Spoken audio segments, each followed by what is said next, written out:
আমাদের জীবনের সবচাইতে বড় দুইটা ভুল। একটা ভুল হলো কোরআনকে আমরা ধর্মীয় কিতাব মনে করেছি।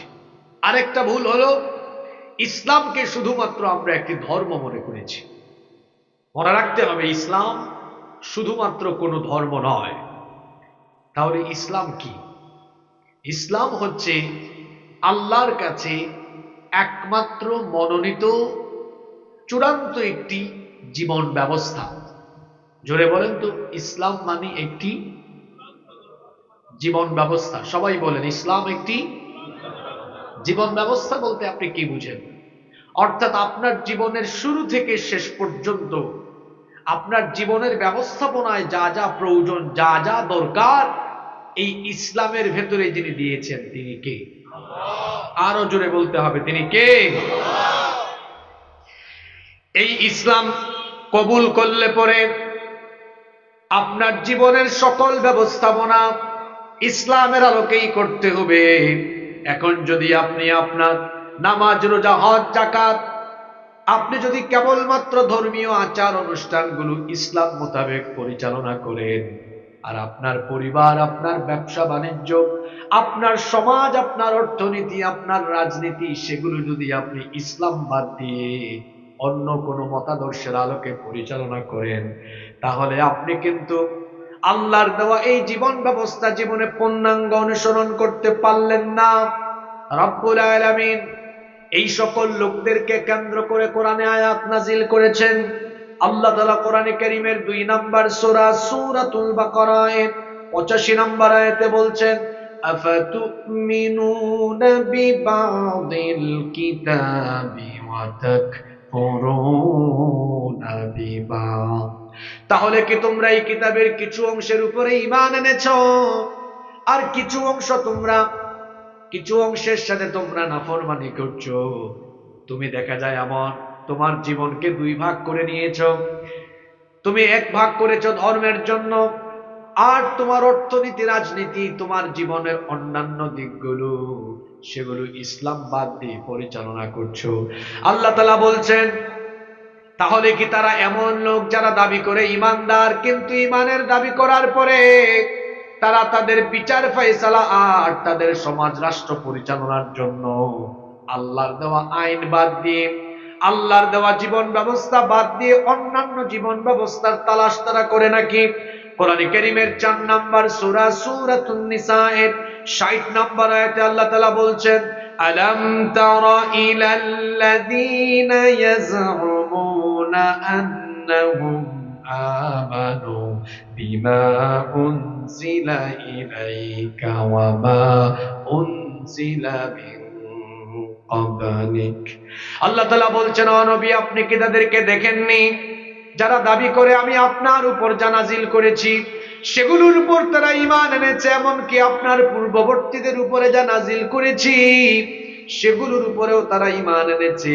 তারা দাবি করে তারা ঈমানদার, কিন্তু তাদের বাস্তব স্বভাব হলো ইউরিদুনা আইয়াতাহাকামু ইলা তাগুতি ওয়া ক্বাদ উমিরু আইয়াকফুরু বিহি ওয়া ইউরিদুশ শাইতানু আইয়ুদিল্লাহুম দালালান বাঈদা।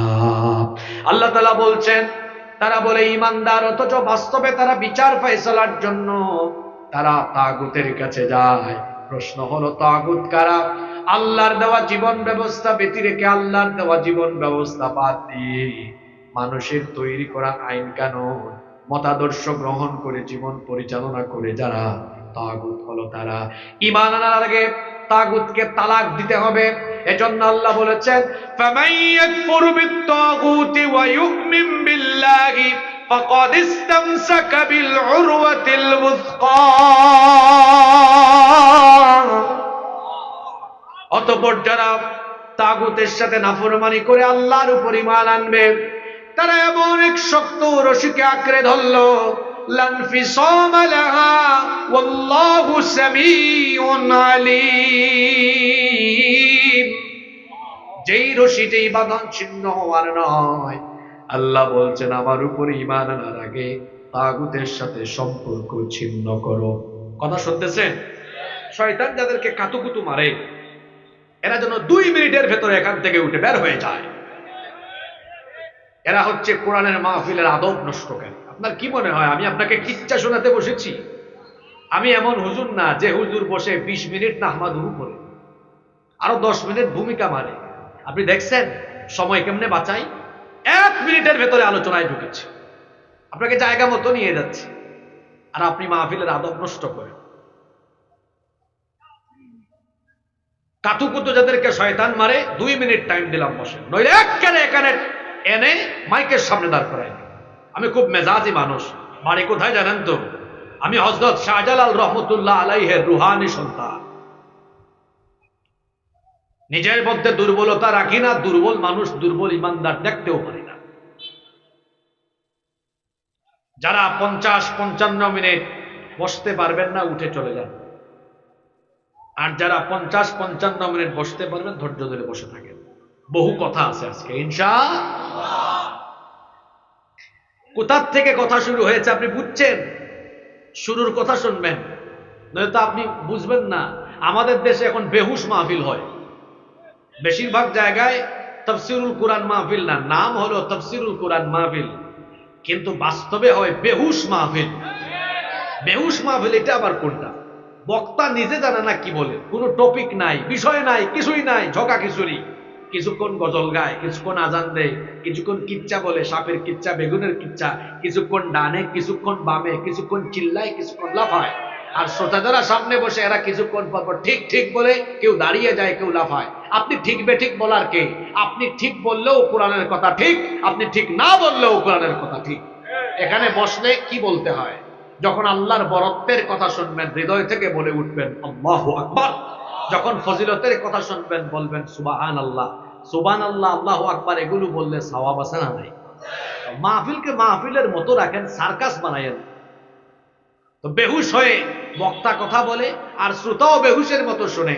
এই শ্রোতা মাহফিল শেষ করে বাহিরে গেলে মানুষ তাকে জিজ্ঞেস করে, তুমি যে মাহফিলে গেলা কি শুনছো? কই বহুত কিছু শুনছি।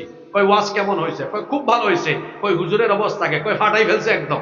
কই তাই কি বলছে হুজুর? কই বহুত কিছু শুনছি, এখন কিছুই মনে নাই। এরকম বেহুশ বক্তা আর বেহুশ শ্রোতা, বেহুশ আয়োজক হয়ে একটু হুশের ভেতরে থাকে। কথা শুরু করেছি, আমাদের জীবনের সবচেয়ে বড় ভুল হলো ইসলামকে আপনি ধর্ম মনে করেছেন। ইসলাম কোনো ধর্ম নয়, ইসলাম হলো একটি জীবন ব্যবস্থা। এরপরে আয়াত ধরেছি, যারা ইসলামকে জীবন ব্যবস্থা মানে না এরা জীবনকে 2 ভাগ করেছে। কয় ভাগ করেছে?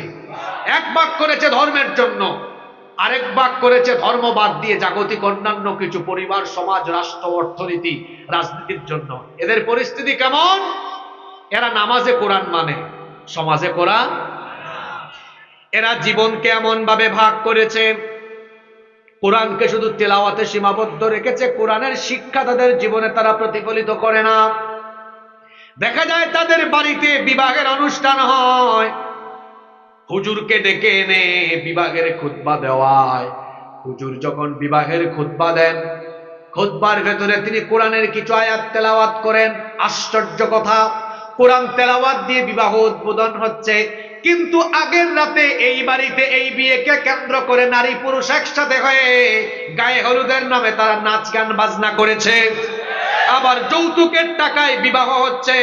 তাহলে দেখা গেল কোরআন তেলাওয়াত বিয়েতে হচ্ছে, আবার কোরআন বিরোধী কাজও হচ্ছে। ব্যবসা প্রতিষ্ঠান উদ্বোধনের সময় হুজুর ডেকে এনে তারপরে ব্যবসা প্রতিষ্ঠান উদ্বোধন করে, অথচ সুদের টাকায়, ঘুষের টাকায় ব্যবসা প্রতিষ্ঠান শুরু করেছে। কোরআন তেলাওয়াত দিয়ে ব্যবসা প্রতিষ্ঠান আরম্ভ করে, কিন্তু দেখা যায় ব্যবসা করে ওজনে কম দেয়, মিথ্যা বলে প্রতারণা, ধোঁকাবাজি করে মানুষের সাথে প্রতারণা করে। পার্লামেন্ট উদ্বোধনের আগে কোরআন থেকে তেলাওয়াত হয়, কোরআন তেলাওয়াত দিয়ে পার্লামেন্টের অধিবেশন আরম্ভ হলো। 20 মিনিট 30 মিনিট পরে আবার সেই পার্লামেন্টে কোরআন বিরোধী আইন পাশ করা হলো। এইভাবে সকল জায়গায় মুসলমান কোরআনকে তিলাওয়াতে সীমাবদ্ধ রেখে কোরআন বিরোধী কাজ কারবার বাস্তবে করে। যারা নিজেকে ইমানদার মুসলমান পরিচয় দেয় এরা আদৌ ইমানদার হতে পারেনি, এরা হলো ইমানদার নামের টাটকা মুনাফিক।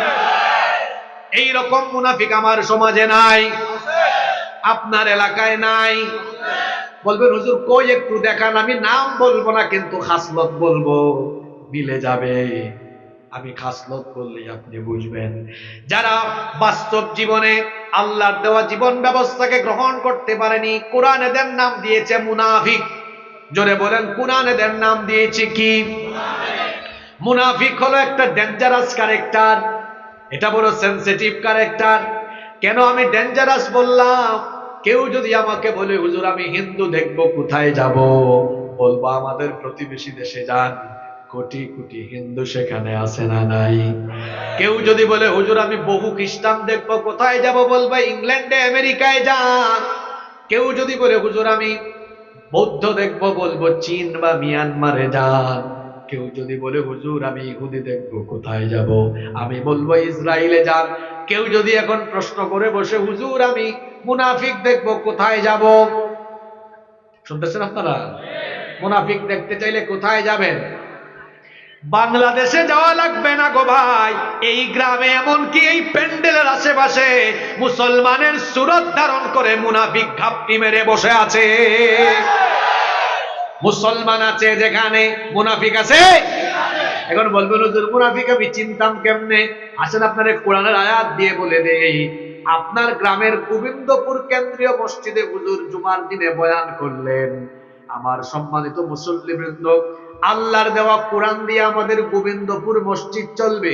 সবার আগে সভাপতি হাত তুলে, সেক্রেটারি, ক্যাশিয়ার, মুসল্লি সবাই হাত তুলে বলে হুজুর আমরা আপনার সাথে একমত, কোরআন দিয়ে আমাদের মসজিদ চলুক। হুজুর যদি খুশি হয়ে পরবর্তী পয়েন্টে বলেন যে আল্লাহর আইনে মসজিদ চলবে, সে আল্লাহর আইনে সমাজ চলবে, সে আল্লাহর আইনের দেশ চলবে, এই কথা বলা মাত্রই দেখবেন মসজিদের ভেতরে আবুল কালাম আব্দুল সালাম নামের অনেক মুসলমান চেহারা কালো করে হুজুরের চাকরি খাওয়ার জন্য উঠে পড়ে লেগে যাবে। কি গো, একটু আগে না আপনারা সবাই পক্ষে ছিলেন, এখন আবার চেহারা কালো হইল কেন?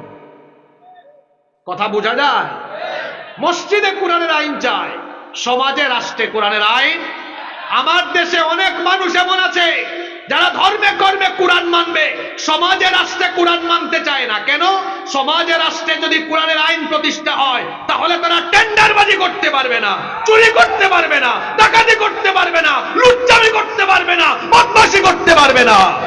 এজন্য আমার ভাষায় আমি বলি, অন্যায় আর অপরাধ জগৎকে নেতৃত্ব দেয় যারা কোরআনের আইনের প্রতিষ্ঠা হোক চায় না তারা।